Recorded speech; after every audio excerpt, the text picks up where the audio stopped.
Sandal Castle. The construction started in 1107 after William de Warenne, the second Earl of Surrey, was granted the Sandal estates. He first built the castle of timber, with the wood most likely taken from a forest nearby. The castle's layout was a keep atop the biggest mound. The Barbican took centre spot, which rose above the outer walls. This was surrounded by the gatehouse, as well as the great hall, then kitchens, as well as the great chamber.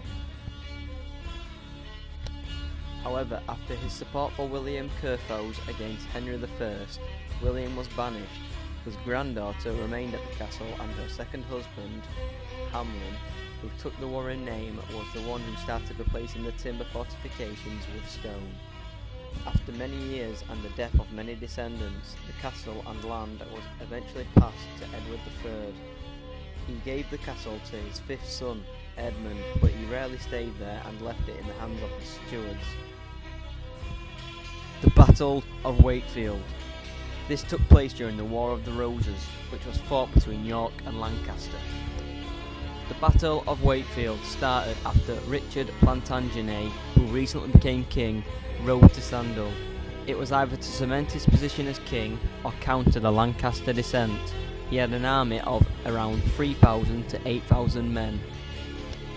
However, it didn't work, and on the 30th of December, he and his army were outnumbered and outmaneuvered by Queen Margaret's army.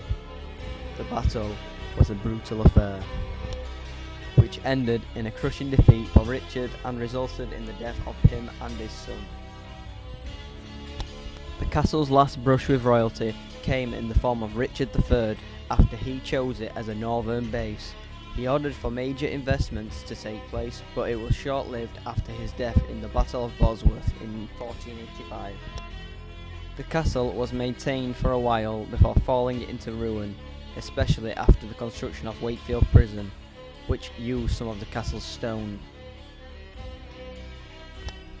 During the British Civil War, the castle was inhabited again by royalists. It was attacked 3 times by parliamentary troops. The royalists eventually surrendered after being granted safe passage from the castle. The surrender of the castle was seen as one of the greatest triumphs for the parliamentary forces, with it being seen as one of the most resolute of all the northern garrisons. The castle was left in ruins, and a year later it was ordered unattainable. The remains of the castle became a source of stone for the locals, and a place for them to relax. In the 19th century, the first excavation of the castle was carried out by the Yorkshire Archaeological Society.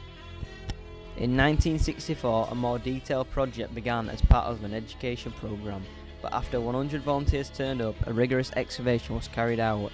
It took place over 9 years, with tools being found as old as 5000 BC in the field nearby, suggesting early settlements, as well as weaponry and other objects from the time the castle was built. In 2003, walkways and stairs were added to the remains of the castle, allowing the public more access. A visitors' centre was constructed nearby, giving people more information on the castle history and displays some of the artefacts that were excavated from the site. The castle is classed as a nationally important historic building and archaeological site, meaning it's protected against unauthorised change, allowing these ruins of this once great castle be a reminder of the forgotten history of Wakefield.